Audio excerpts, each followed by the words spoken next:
नमस्कार मित्रों, जी के भाई विष्णु सर चैनल पर आपका स्वागत है।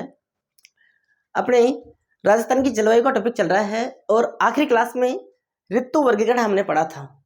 जलवायु के आधार पर ऋतुओं को 3 भागों में बांटा गया था: ग्रीष्म ऋतु, वर्षा ऋतु और शीत ऋतु। ऋतुओं से बनने वाले सभी प्रकार के महत्वपूर्ण क्वेश्चनों को हमने देख लिया था। आज की क्लास में बहुत ही इंपॉर्टेंट टॉपिक है कोपेन का जलवायु वर्गीकरण। और आपको पता है ये इंपॉर्टेंट टॉपिक क्यों है? क्योंकि राजस्थान की सभी भर्तियों में लगभग यहां से क्वेश्चन आता ही आता है, 100% आता है। इसीलिए ये टॉपिक बहुत ही महत्वपूर्ण है, कोपेन का जलवायु वर्गीकरण। कोपेन का जलवायु वर्गीकरण से कौन कौन से क्वेश्चन आते हैं, उन सभी बिंदुओं पर हम चर्चा करेंगे इस क्लास के माध्यम से। बस आप फोकस रखना, पूरी क्लास पर ध्यान से देखना है आपको, और क्लास देखते समय क्लास को लाइक जरूर कर दिया करो। और यदि आपने अब तक भी सब्सक्राइब नहीं किया हुआ तो इस चैनल को सब्सक्राइब कर लेना, लाइक करना और एक प्यारा सा कमेंट करना। क्यों? क्योंकि इस चैनल के माध्यम से आपको संपूर्ण ज्योग्राफी पढ़ाई जा रही है। ज्योग्राफी की सभी क्लासें आपको इस चैनल पर मिल जाएगी, ठीक। और आपको पता है ज्योग्राफी की प्रतियोगिता परीक्षा में कितनी इंपॉर्टेंस है। राजस्थान की ऐसी एक भी भर्ती नहीं है जिसमें राजस्थान ज्योग्राफी से क्वेश्चन नहीं पूछे जाते। प्रत्येक भर्ती में राजस्थान ज्योग्राफी से क्वेश्चन पूछे जाते हैं। इसीलिए मैं आपसे गुजारिश कर रहा हूं कि इस चैनल को यदि अब तक भी आपने सब्सक्राइब नहीं किया तो सब्सक्राइब कर लेना, लाइक करना और एक स्वीट सा प्यारा सा कमेंट जरूर करना। अब देखते हैं अपन कोपेन का जलवायु वर्गीकरण। कोपेन का जलवायु वर्गीकरण देखो, सबसे पहले तो ये देखें कि कोपेन कौन था। कोपेन एक जर्मनी का भूगोलवेत्ता था और इसका पूरा नाम था व्लादिमीर कोपेन। व्लादिमीर कोपेन ने राजस्थान की जलवायु को कितने भागों में विभाजित किया है? तो इन्होंने राजस्थान की जलवायु को 4 भागों में विभाजित किया है। इन्होंने राजस्थान की जलवायु का वर्गीकरण कब किया था? तो 1918 में इन्होंने राजस्थान की जलवायु का वर्गीकरण किया था, वनस्पति को आधार मानकर। अब देखो, शुरू की क्लासों में हमने चर्चा की थी कि जैसे जलवायु वर्गीकरण से यदि कोई क्वेश्चन आता है तो अपने को क्या ध्यान रखना है। पहली बात मैंने आपको बताई थी कि जैसे किसी पेपर में क्वेश्चन आ गया कि राजस्थान की जलवायु को कितने भागों में विभाजित किया गया है, ऐसा यदि क्वेश्चन आता है तो अपने को कितने भाग करने हैं? 5 भागों में विभाजित किया गया है। और यदि किसी भूगोलवेत्ता का नाम लेकर क्वेश्चन आता है, जैसे कोपेन के अनुसार राजस्थान की जलवायु को कितने भागों में बांटा गया है, तो फिर आपको 4 ही करना है ऑप्शन में। किसी का नाम लेकर क्वेश्चन आता है तो 4 भागों में, और किसी का नाम लेकर क्वेश्चन नहीं आता है तो 5 भागों में, ठीक। सामान्य तौर पर राजस्थान की जलवायु को 5 भागों में विभाजित किया गया है, लेकिन कोपेन के अनुसार राजस्थान की जलवायु को 4 भागों में विभाजित किया गया है। त्रिवार्ता के अनुसार राजस्थान की जलवायु को 4 भागों में विभाजित किया गया है। थार्नवेट के अनुसार भी राजस्थान की जलवायु को 4 भागों में विभाजित किया गया है। इनमें से सबसे इंपॉर्टेंट है चैप्टर कोपेन का जलवायु वर्गीकरण। कोपेन के जलवायु वर्गीकरण देखो, कोपेन का पूरा नाम क्या था? इसका पूरा नाम Vladimir Koppen. Vladimir Koppen. Vladimir Koppen कहां का रहने वाला था? व्लादिमीर कोपेन जर्मनी का निवासी था। कहां का निवासी था? जर्मनी का निवासी था। व्लादिमीर कोपेन ने अपनी राजस्थान की जलवायु को कितने भागों में विभाजित किया था? 4 भागों में। राजस्थान की जलवायु को 4 भागों में विभाजित किया। इन्होंने यह वर्गीकरण कब किया था? 1918 में राजस्थान की जलवायु को 4 भागों में विभाजित किया और राजस्थान की जलवायु का वर्गीकरण किया था। कब किया था? 1918 में। फिर अगला सबसे महत्वपूर्ण क्वेश्चन ये बनता है कि कोपेन ने राजस्थान की जलवायु का वर्गीकरण किया था तो किसको आधार मानकर किया? तो इन्होंने वनस्पति को आधार मानकर राजस्थान की जलवायु का वर्गीकरण किया था वनस्पति के आधार पर। कोपेन ने राजस्थान की जलवायु को 4 भागों में विभाजित किया। कोपेन ने यह वर्गीकरण कब किया? 1918 में। और किसको आधार मानकर राजस्थान की जलवायु का विभाजन किया है? तो यह है वनस्पति को आधार मानकर इन्होंने राजस्थान की जलवायु को 4 भागों में विभाजित किया और इस जलवायु के लिए 4 सांकेतिक शब्दों का प्रयोग किया था। अब मेजर बात यही है, वो 4 सांकेतिक शब्द और उनका अर्थ कि वहां पर कौन सी जलवायु पाई जाती है, वो ही अपने को याद होना चाहिए। तो देखते हैं अब इन्होंने जो 4 भागों में बांटा है वो कौन कौन से नाम हैं जो अपने को याद रखने हैं। जैसे पहला डिवाइडेशन है कोपेन का, तो पहला डिवाइडेशन इन्होंने कुछ इस तरह से किया, ये वाला, और इसका नाम दे दिया BWHW। BWHW। दूसरा डिवाइडेशन किया ये वाला और इसका नाम दे दिया BSHW। BSHW। फिर आखिरी जो वर्गीकरण किया उन्होंने कुछ इस तरह से,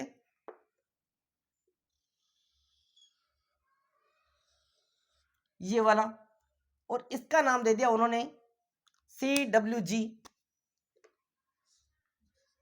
CWG। और ये है आपकी AW। इस तरह से इन्होंने इन 4 भागों में विभाजित किया था। ये जो 4 भाग है, ये जो 4 नाम दिए हैं BWHW, BSHW, CWG और AW, बस क्वेश्चन यही से आते हैं। 90% चांसेस है कि क्वेश्चन यही से आता है। वो आपको एक नाम दे देगा BWHW और इसका नाम पूछ लेगा कि यहाँ पर कौन सी जलवायु है, इसका नाम क्या है। तो बस मेजर ध्यान रखना, अब इनके नाम पर ही फोकस रखना है। जैसे वो आपसे पूछ ले कि BWHW में कौन सी जलवायु आती है, यही तो याद रखना है। BWHW इसे कहते हैं उष्णकटिबंधीय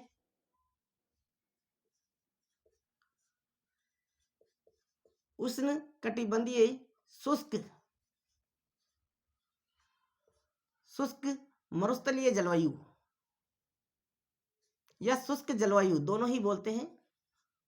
उष्णकटिबंधीय शुष्क मरुस्थलीय जलवायु या शुष्क जलवायु, यहाँ पर मरुस्थलीय शब्द भी आता है, ठीक है, या विदाउट मरुस्थलीय भी ये सही है, दोनों बोलते हैं। उष्णकटिबंधीय शुष्क जलवायु या उष्णकटिबंधीय शुष्क मरुस्थलीय जलवायु इसे बोल देते हैं, ठीक है। BSHW इसे क्या बोलते हैं? इसका नाम है उष्णकटिबंधीय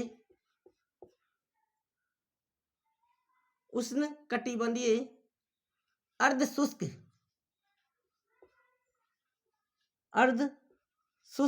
जलवायु। उष्णकटिबंधीय अर्ध शुष्क जलवायु इसे क्या बोलते हैं? तो इसका जो नाम है वह है उष्णकटिबंधीय उपाद्र जलवायु।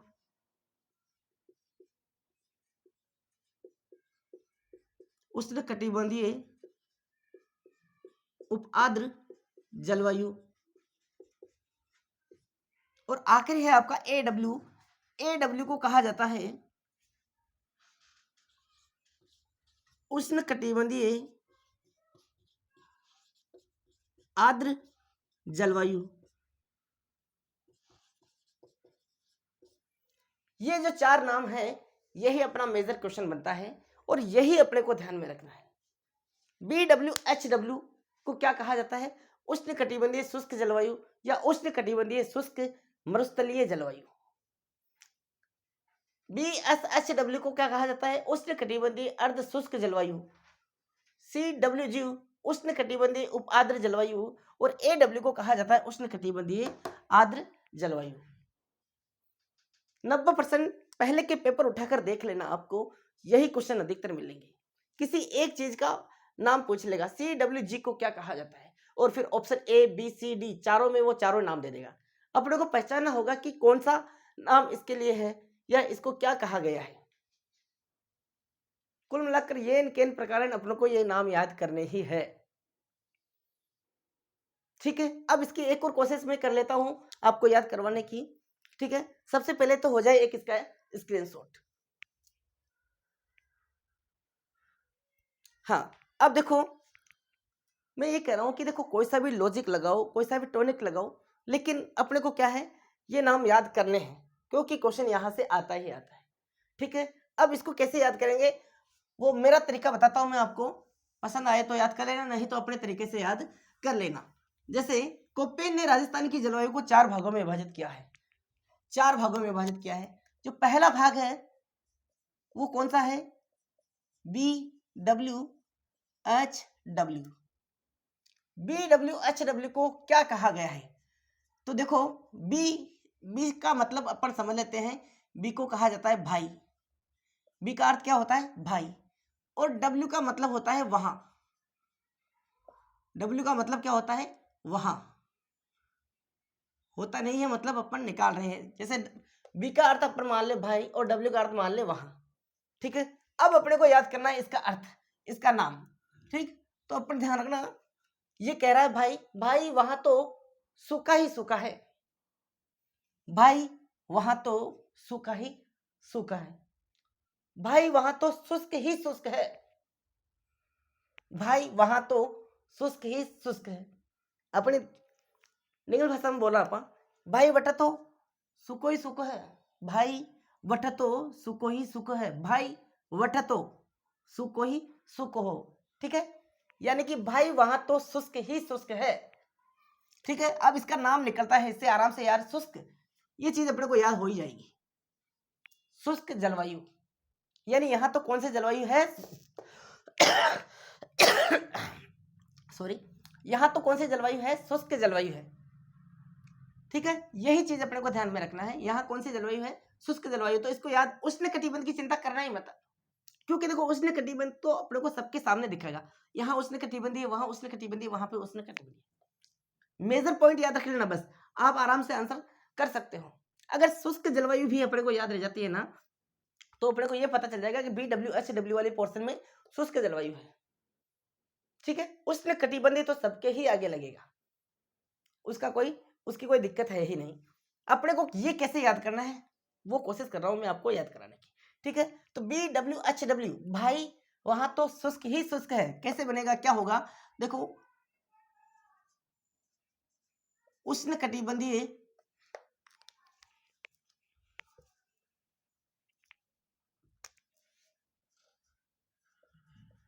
उष्ण कटिबंधीय शुष्क जलवायु,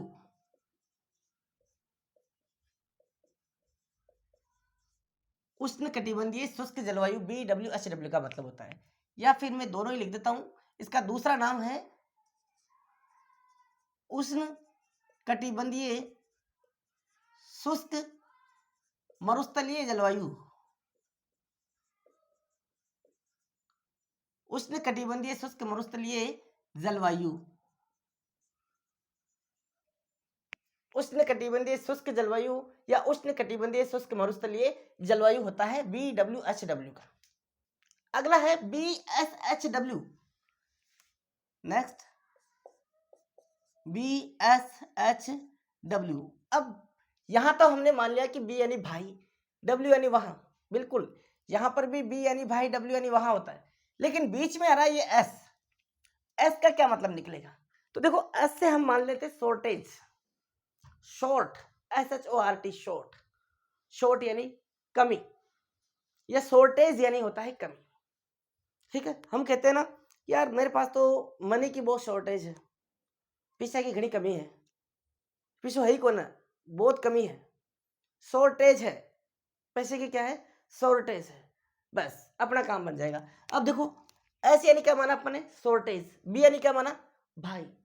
अब वही वाली बात, भाई वहां तो शॉर्टेज है, भाई वहां तो शॉर्टेज है, किसकी शॉर्टेज है, शुष्कता की शॉर्टेज है, भाई वहां तो शुष्कता की शॉर्टेज है, शुष्कता की कमी है, भाई वहां तो शुष्कता की कमी है, यानी शुष्कता की कमी है, यानी कौन सी हो गई, उष्ण कटिबंधीय अर्ध शुष्क जलवायु, कौन सी हो गई, अर्ध शुष्क जलवायु। ये तो पूरी शुष्क है, यहां पर अर्ध शुष्क है।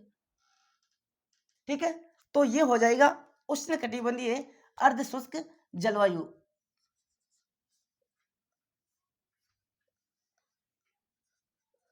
उष्ण कटिबंधीय अर्ध शुष्क जलवायु, अर्ध शुष्क जलवायु। ये हो गया आपका BSHW।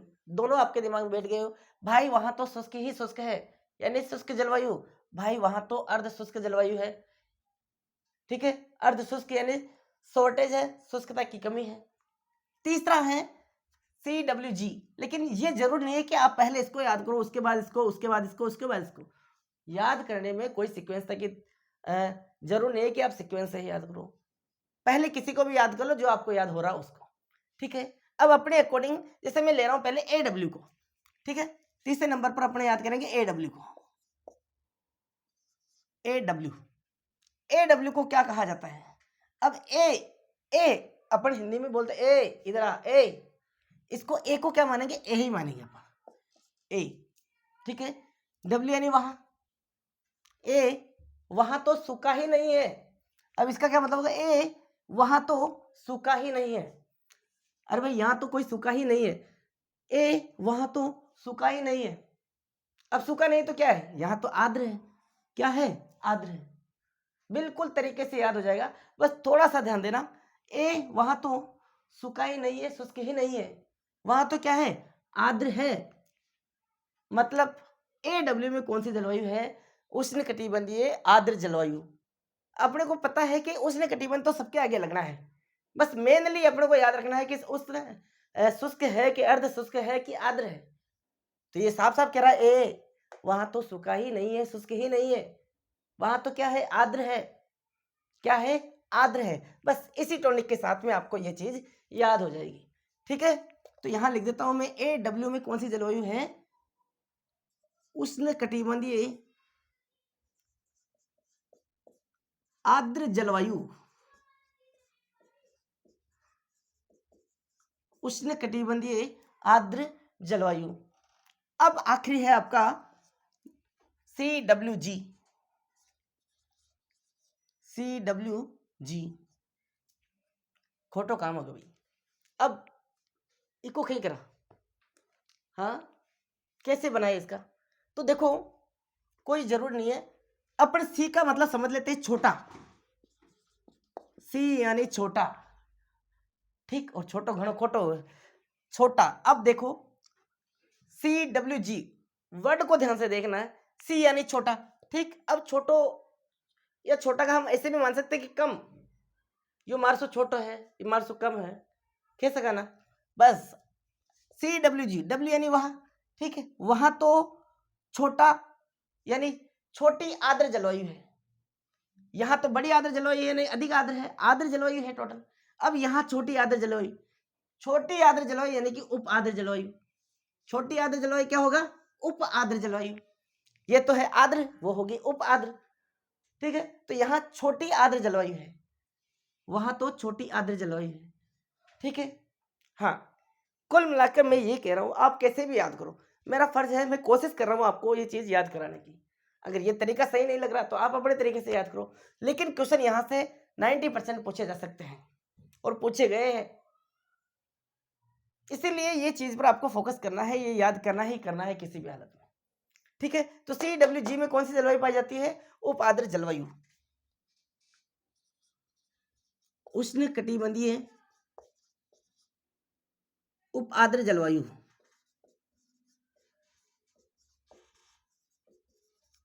उप आर्द्र जलवायु ये हो गए।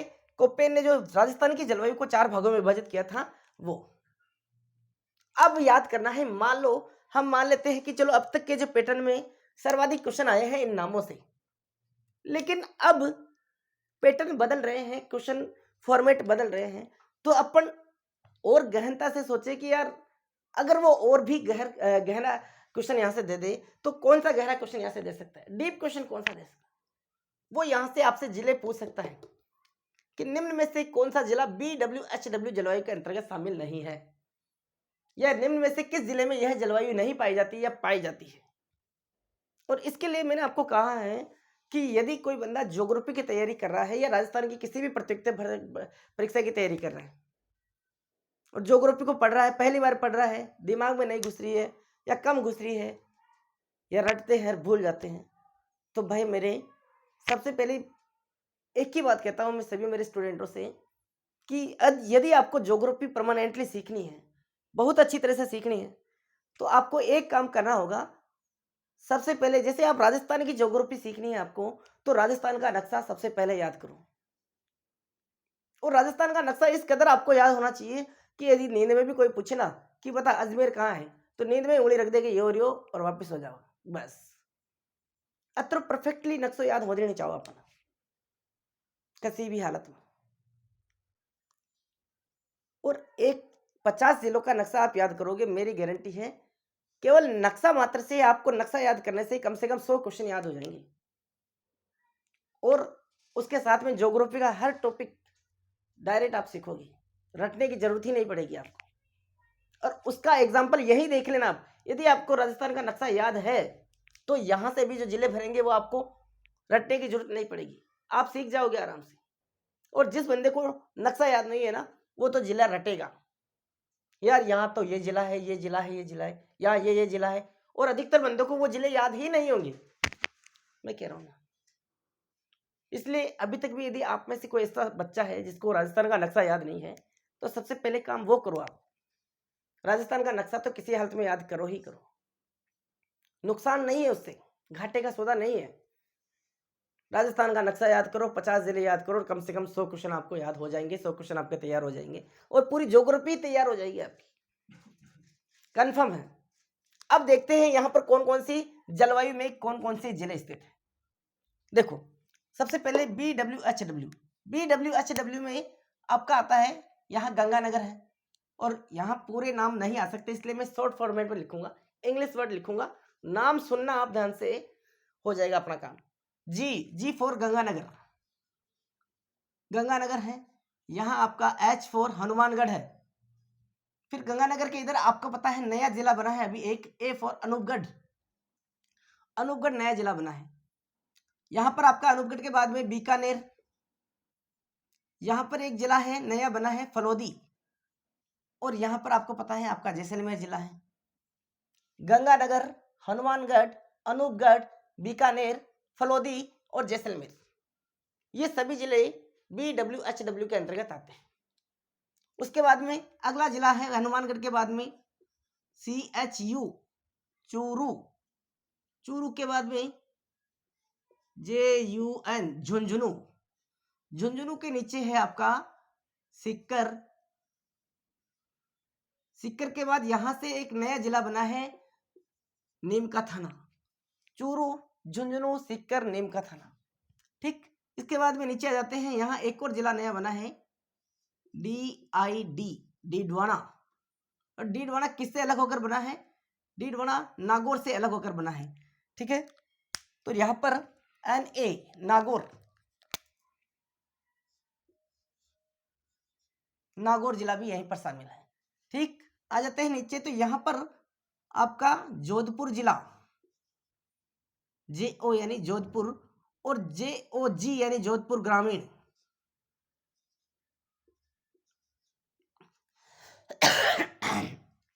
JOG यानी जोधपुर ग्रामीण, जोधपुर और जोधपुर ग्रामीण। इसके बाद में यहां आ जाता है आपका बालोतरा, बालोतरा, बालोतरा। और बालोतरा के यहां इधर है आपका बाड़मेर, बाड़मेर, बाड़मेर के नीचे सांचौर है, सांचौर, सांचौर के जस्ट ऊपर यहां पर है आपका जालोर जिला, जालोर, जालोर, ठीक। जालोर के ऊपर यहां पर है आपका पाली जिला। ये सारे के सारे जिले हैं जो BSHW के अंतर्गत आते हैं। अगला आपका है CWG, CWG में कौन सा जिला आता है वो देखो। CWG में इधर नीमका थाने के बाद में कोटपुतली बहरोड, कोटपुतली बहरोड, कोटपुतली बहरोड, कोटपुतली बहरोड के बाद में खेड़तल, खेड़तल तिजारा, खेड़तल तिजारा। इसके बाद में डीग, सॉरी यहां पहले अलवर आएगा, अलवर, अलवर के बाद आएगा डीग, उसके बाद भरतपुर, भरतपुर के बाद फिर धौलपुर, धौलपुर, और धौलपुर के बाद में करौली, करौली के बाद यहाँ SM यानी सवाई माधोपुर। एक एक वर्ड को ध्यान से सुनना, धौलपुर, करौली, सवाई माधोपुर, और यहां से नया जिला बना था अभी Gangapur city, GAN, Gangapur city. ठीक है, यहां पर आपका जिला है जयपुर, JAI, जयपुर। जयपुर के बाद जयपुर ग्रामीण, JAIG, जयपुर ग्रामीण। यहां आपका जिला पड़ता है दौसा, दौसा, और फिर इसके नीचे दूदू, DUD, दूदू। यहां पर आपका जिला पड़ेगा अजमेर, AJ यानी अजमेर। अजमेर के इधर आपका केकड़ी जिला पड़ेगा, यहां पर केकड़ी, और यहां पड़ेगा ब्यावर, ब्यावर। सवाई माधोपुर के बाद में इधर जो जिला आएगा यहां पर टोंक, टोंक, फिर यहां आ जाएगा बूंदी, बूंदी, टोंक, बूंदी, इधर अजमेर, केकड़ी, ब्यावर। यहां पर आप शाहपुर आ जाएगा, शाहपुरा, और शाहपुरा के नीचे आ जाएगा भीलवाड़ा, भीलवाड़ा। यहां पर आ जाएगा आपका राजसमंद जिला। ये सभी जिले CWG में शामिल है। यहां है आपका कोटा, अगला AW की बात कर रहा हूं मैं, कोटा। यहां है बारा, यहां है आपका झालावाड़, JHAL, झालावाड़। यहाँ चित्तौड़ का जो पोर्शन है वो चित्तौड़ का कुछ पोर्शन इसमें आता है, कुछ इसमें आ जाता है। ठीक, फिर यहाँ प्रतापगढ़, P से प्रतापगढ़, B से बांसवाड़ा भी इसमें है, D से डूंगरपुर, उदयपुर, और यहाँ पर माउंट आबू, माउंट आबू भी यहाँ पर है इसमें। इस तरह से AW में ये सारे आते हैं। ठीक है, तो ये इस तरह से राजस्थान के ये जिले हैं जो अलग अलग क्षेत्र में, BWSW में ये सभी जिले, BSHW में ये वाले, इसमें ये, और इसमें ये जिले यहाँ से आते हैं। बस अपने को मेनली फोकस रखना है, नाम याद करना है पहले तो, और नाम के बाद में फिर जाना है इन जिलों पर कि कौन कौन से जलवायु क्षेत्र में कौन कौन से जिले शामिल हैं। बस क्वेश्चन क्या क्या पूछ सकते हैं, तो देखो क्वेश्चन पूछ सकता है कि कोपेन के अनुसार राजस्थान की जलवायु को कितने भागों में बांटा गया है? 4 भागों में बांटा गया है। कोपेन ने राजस्थान की जलवायु का वर्गीकरण कब किया? 1918 में। कोपेन ने किसको आधार मानकर राजस्थान की जलवायु का वर्गीकरण किया? तो वनस्पति को आधार मानकर। और उसके बाद ये नाम याद रखना है अपने को, और उसके बाद फिर ये जिले। अब इसके बाद देखो त्रिवार्था का भी एक वर्गीकरण है और थार्नवेट का भी वर्गीकरण है, लेकिन वो इतने इंपॉर्टेंट नहीं है। ठीक है, फिर भी हम उसे देख लेंगे, कोई दिक्कत नहीं है। और इसी के साथ ये जलवायु का टॉपिक भी समाप्त हो ही जाएगा, लेकिन उन दोनों को नेक्स्ट क्लास में देखेंगे। हालांकि कोई ज़रूरत नहीं है, लेकिन फिर भी मोटा मोटा बातें कर लेंगे थोड़ी बहुत कि कौन सा क्वेश्चन आ सकता है, कैसा अपने को ध्यान में रखना है।